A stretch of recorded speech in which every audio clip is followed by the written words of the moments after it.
Penggeledahan beberapa lokasi terkait dengan Jaksa Agung Muda Bidang Tindak Pidana Khusus Febri Ardiansyah yang awalnya terlihat teknis justru membuka temuan yang bikin publik terbelalak. Berangkas tersembunyi di balik dinding Cafe de Clan, uang hampir 60 miliar rupiah. Lalu muncul laporan rumah mewah Sentul dengan dugaan 74 kg emas dan ratusan miliar aset, meski kepemilikannya masih harus dibuktikan.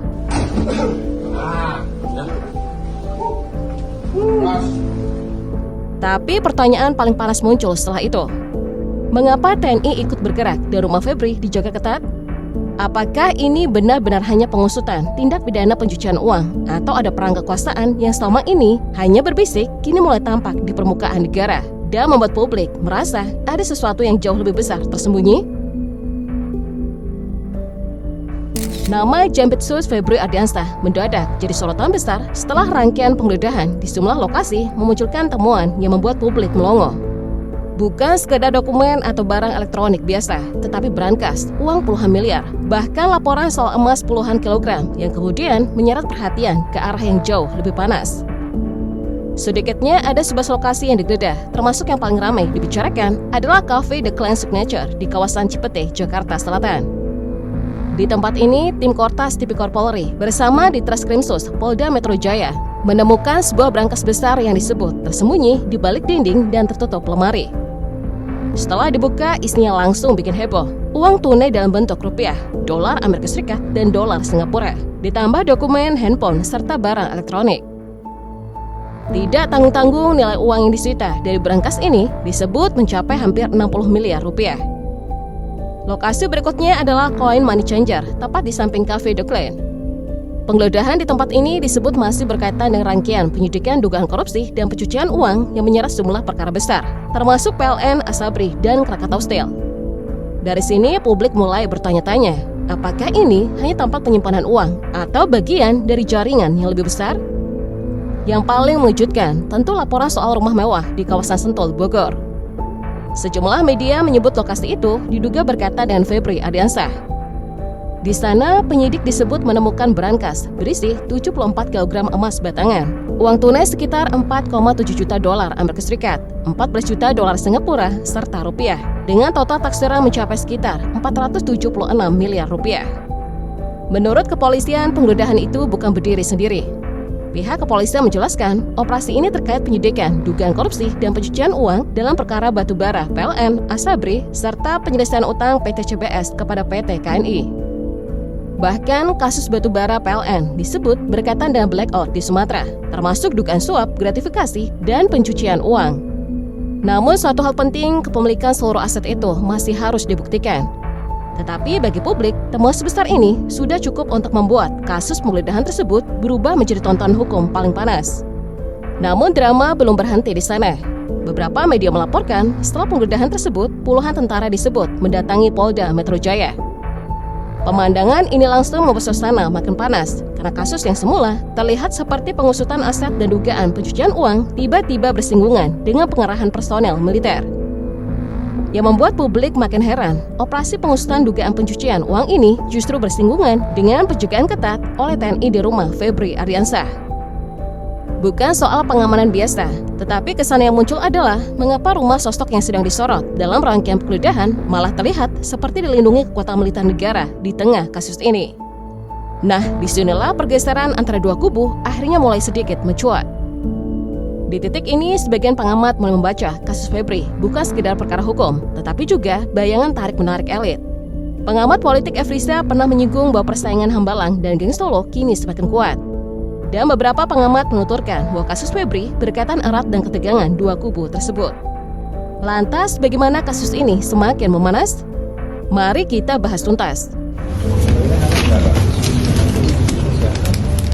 Sebenarnya ketegangan elit politik ini sudah berlangsung sejak 2 tahun lalu, di mana semua kasus ini bermula ketika tim Jampitsus di bawah pimpinan Febri Ardiansyah gencar melakukan penyidikan atas kasus mega korupsi tata niaga komoditas timah di wilayah IUP PT Timah Tbk yang menyeret nama-nama besar seperti Helena Lim dan Harvey Muiz.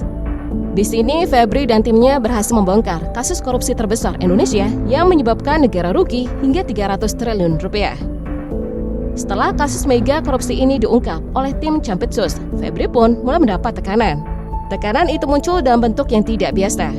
Febri Ardiansyah disebut sempat dibuntuti oleh anggota Densus 88 saat sedang berada di sebuah restoran di kawasan Cipete, Jakarta Selatan. Situasi makin panas setelah satu orang yang diduga membuntuti Jampitsus diamankan oleh pengawal Febri. Dari sana, isu saling intai antara lembaga penegak hukum mulai mencuat ke permukaan. Belum berhenti di situ, publik kemudian dikejutkan dengan kemunculan konvoi pasukan elit Brimob bersenjata lengkap di sekitar gedung Kejaksaan Agung. Pemandangan ini langsung memunculkan spekulasi bahwa ada ketegangan serius di balik layar, apalagi waktunya berdekatan dan pengusutan kasus timah yang menyeret kepentingan besar. Merespon rangkaian intimidasi tersebut, pengamanan terhadap Jampitsus dan timnya diperketat. Puspom TNI disebut mengerahkan personil khusus bersenjata lengkap dengan kendaraan taktis untuk menjaga Febri dan memperkuat keamanan gedung Kejagung. Dari titik ini, kasus hukum berubah terasa seperti pertarungan kekuasaan. Situasi makin panas sampai akhirnya istana turun tangan. Jaksa Agung ST Burhanuddin dan Kapolri Listio Sigit Prabowo dipanggil, lalu tampil bersalaman di depan kamera. Di permukaan semuanya terlihat adem, tapi justru momen itu bikin publik makin bertanya-tanya. Kalau tidak ada apa-apa, kenapa sampai harus didamaikan langsung? Lantas bagaimana bisa dua instansi pemerintah ini kembali memanas setelah berhasil diredakan oleh Presiden Prabowo? Beberapa pengamat politik menduga bahwa ketegangan ini terjadi setelah Kejagung menetapkan Kepala Badan Gizi Nasional, Dadan Hindayana, sebagai tersangka atas dugaan korupsi tata kelola program makan bergizi gratis. Mengapa penangkapan Dadan menjadi pemicu?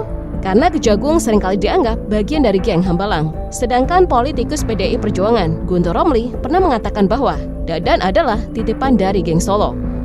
Tidak berselang lama, Komisi Pemberantasan Korupsi pun bergerak dan menetapkan Wakil Menteri Imigrasi dan Pemasyarakatan, Selmi Karim, sebagai tersangka atas dugaan pemerasan pengurusan izin tinggal warga negara asing.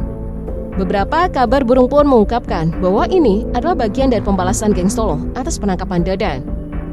Karena KPK disebut berada di pihak geng Solo, sementara Selmi adalah bagian dari geng Hambalang. Dan sejak saat itulah ketegangan antara kedua kubu elit politik semakin memanas. Dari sini publik mulai melihatnya seperti permainan saling sandra. Ketika satu kubu membuka kartu, kubu lain diduga menyiapkan kartu balasan yang tak kalah panas.